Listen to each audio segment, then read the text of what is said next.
Hello दोस्तों, कैसे हैं आप लोग। स्वागत है आपका अपने यूट्यूब चैनल दृष्टि फॉर ऑल एग्जाम में। जैसा कि आपको पता है कि हम लोग कई सारे टॉपिक्स आपके लिए लेके आते हैं, तो उसी कड़ी में आज आपके लिए एक टॉपिक है COP28, जो यूएनएफ ट्रिपल सी से संबंधित होता है। यूएनएफ ट्रिपल सी, और ये एक संस्था है, इन्वायरमेंटल संस्था है, जो जलवायु परिवर्तन से लेकर संबंधित अपनी बैठकें करती है। उससे संबंधित जो भी समझौते, जो भी नियम बनाए जा सकते हैं, उनके लिए कई सारे देश मिलकर इसको लेके बैठक करते हैं। इनमें नियम बनाते हैं कि क्या क्या हमारे समाज के लिए, हमारे जो है पृथ्वी के लिए ज़रूरी है, उसको लेके बैठकें होती हैं। उसी कड़ी में COP28 जो है आपके दुबई संयुक्त अरब अमीरात में हुआ है। उसमें क्या क्या बातें हुई, क्या क्या उसमें जो है बातें की गई, समझौते हुए, उनके बारे में हम चर्चा करने वाले हैं। तो मैंने बताया कि जलवायु परिवर्तन से संबंधित है ये संस्थान। और 1992 में क्या हुआ था कि 1992 में जो रियो डी जेनेरियो में पृथ्वी सम्मेलन हुआ, उसको लेके उसमें इस संस्था का गठन किया गया।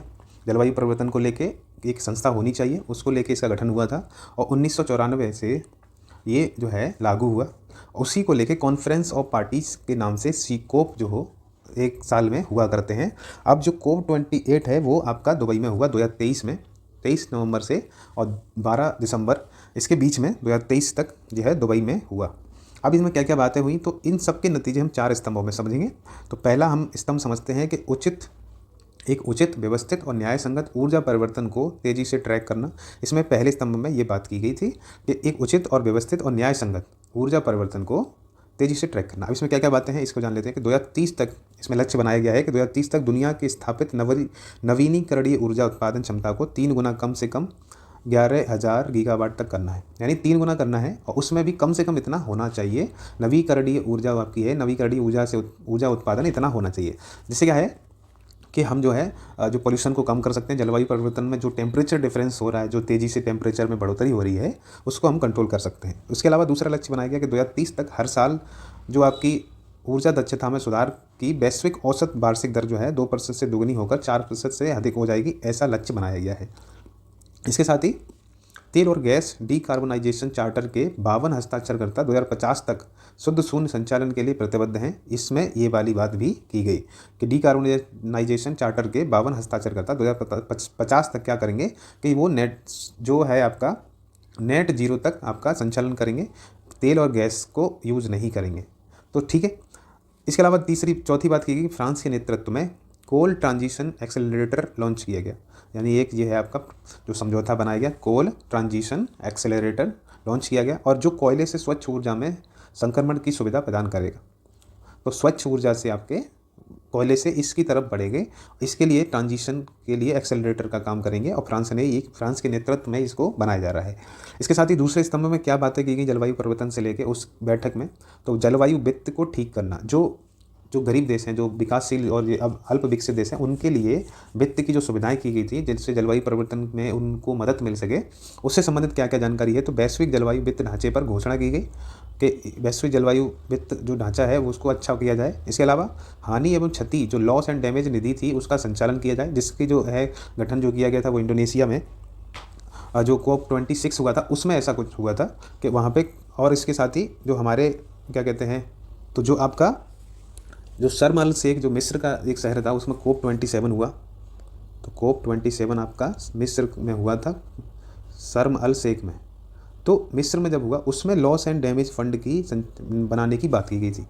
उसको संचालन की बात की गई 28 में कि उसको भी संचालित किया जाए, और लॉस एंड डैमेज फंड जो है आपका बनाया जाना चाहिए। और इसी निधि के जरिए, इसी लॉस एंड डैमेज फंड के जरिए जो विकासशील और अल्प विकसित देश हैं, उनको क्या करना है, उनको वित्त पोषण करना है, जिससे वो अपने जलवायु परिवर्तन को अच्छा कर सकें, उसमें जो क्षति हुई है उसको पूरा कर सकें। इसके अलावा ग्लोबल कूलिंग प्रतिज्ञा 66 राष्ट्रीय हस्ताक्षरकर्ता 2050 तक क्या करेंगे, शीतलन यानी कूलिंग संबंधी उत्सर्जन में 68% की कमी के लिए प्रतिबद्ध हो गए हैं। तो क्या है कि 2050 तक जो है अपने 66 जो देश हैं वो 68% की कमी करेंगे कूलिंग संबंधी उत्सर्जन में, जो होता है AC और बाकी और चीज़ें जो आपके जो कूलिंग के इस्तेमाल से क्या है जलवायु परिवर्तन हो रहा है, यानी टेम्परेचर में बढ़ोतरी हो रही है, उसको वो है 68% तक कम करेंगे 2050 तक। हालांकि भारत इसमें शामिल नहीं हुआ है, क्योंकि उनका कहना है कि अभी हमको बहुत सी चीज़ों की और ज़रूरत है अभी करने की, क्योंकि हम एक विकासशील देश हैं, तो हमारे लिए ज़रूरी है कि हम ऐसा चीज़ें अभी अब एक्शन ऐसे ना लें जिसके लिए हमारे देश के लिए दिक्कत हो सकती है। तो इसमें भारत शामिल नहीं हुआ है। तीसरे स्तंभ की बात कर लेते हैं कि लोगों, जीवन और आजीविका पर ध्यान केंद्रित करना। इसमें तीसरे में ये बात की गई। तो शर्म अल शेख अनुकूलन एजेंडा की पहली कार्यान्वयन रिपोर्ट जारी की गई इसके अलावा जलवायु राहत, पुनर्प्राप्ति और शांति पर COP यानी COP28 UAE घोषणा पत्र का समर्थन भी किया गया। इसके साथ ही 141 देश जलवायु और स्वास्थ्य पर घोषणा में शामिल हुए। ये भी एक बात है कि जलवायु एवं स्वास्थ्य घोषणा पर घोषणा में जो हुई थी, यानी जलवायु और स्वास्थ्य पर जो घोषणा हुई, इसमें 141 देश शामिल हुए। इसके साथ ही सतत कृषि, लचीली खाद्य प्रणाली और जलवायु परिवर्तन पर संयुक्त राष्ट्र अमीरात घोषणा का भी शुभारंभ किया गया। तो इन चीज़ों पर भी, सतत कृषि हो, लचीला खाद्य प्रणाली होनी चाहिए, जलवायु कार्रवाई पर संयुक्त राष्ट्र अमीरात की घोषणा नाम से एक जो है घोषणा जारी की गई। इसके अलावा क्या है कि COP28 में जलवायु, प्रकृति और लोगों के लिए संयुक्त वक्तव्य भी जारी किए गए। इसके साथ जलवायु कार्यवाही के लिए गठबंधन for high ambition multi level partnership launch किया गया। ये आपको याद रखना है कि CHAMP यानी चैम्प नाम से, चैम्पियन टाइप, तो गठबंधन यानी coalition for high ambition multi level partnership नाम से इसको लॉन्च किया गया जलवायु कार्रवाई के लिए। तो ये भी आपको याद रखना है। इसके अलावा चौथा हमारा क्या स्तंभ में बात है, तो हर चीज़ को पूर्ण समावेशिता के साथ रेखांकित करना। ये भी इसमें एक प्रावधान किया गया है कि हर चीज़ को पूर्ण समावेशिता के साथ, समावेशन की बात होती है, समावेशी विकास की बात होती है, यानी सबको साथ लेने की बात करते हैं इसमें कि सबको साथ लेके विकास होना चाहिए।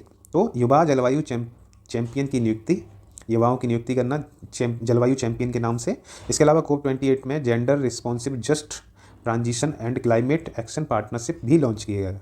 इसको भी लॉन्च किया गया इस नाम से कि COP28 में gender responsive just transition and climate action partnership launch किया गया। जलवायु कार्रवाई पहल के लिए खेलों पर रणनीति की प्रस्तुति की गई। तो इसके साथ ये भी चीज़ें की गई कि खेलों पर रणनीति की भी प्रस्तुति की गई। इसके साथ ही आपको जानना है कि नोट में क्या है कि COP28 जो हुआ, जलवायु शिखर सम्मेलन में जलवायु परिवर्तन के प्रभाव से लड़ने में मदद के लिए कमज़ोर देश के लिए नुकसान और क्षति यानी कि लॉस एंड डैमेज कोष को मंजूरी दे दी गई। इसके साथ ही इस कोष में क्या है कि $100 मिलियन, UAE ने $100 मिलियन और यूरोपीय संघ ने $275 मिलियन और US ने $17.5 मिलियन, जापान ने $10 मिलियन का योगदान दिया है। योगदान देने का वादा किया है कि हम इतना इसमें लॉस एंड डैमेज फंड में देंगे। इसके साथ ही इसका जो प्रबंधन है वो विश्व बैंक के द्वारा किया जाएगा। ये आपको याद रखने वाली है कि लॉस एंड डैमेज फंड जो है आपका, लॉस एंड डैमेज फंड जो है, तो उसका जो मैनेजमेंट करेगा वो कौन करेगी, तो वर्ल्ड बैंक करेगी। ये आपको याद रखना है। इसके साथ ही COP28 के दौरान प्रधानमंत्री मोदी ने अपने संबोधन में COP33 जो शिखर सम्मेलन का आयोजन भारत में होना है उसका प्रस्ताव दिया है। तो COP33 आपके लिए इंपॉर्टेंट हो जाता है कि कौन सा COP जो है वो भारत में होगा, तो COP33 जो है आपके भारत में होगा। तो इस तरीके से ये आपके COP20 से संबंधित कुछ जानकारियाँ हैं जो आपको याद रखनी है। तो चलिए आज के टॉपिक में इतना ही रखते हैं। अगले टॉपिक को लेकर मिलते हैं किसी और वीडियो में। तब तक के लिए अपनी पढ़ाई जारी रखिए। धन्यवाद।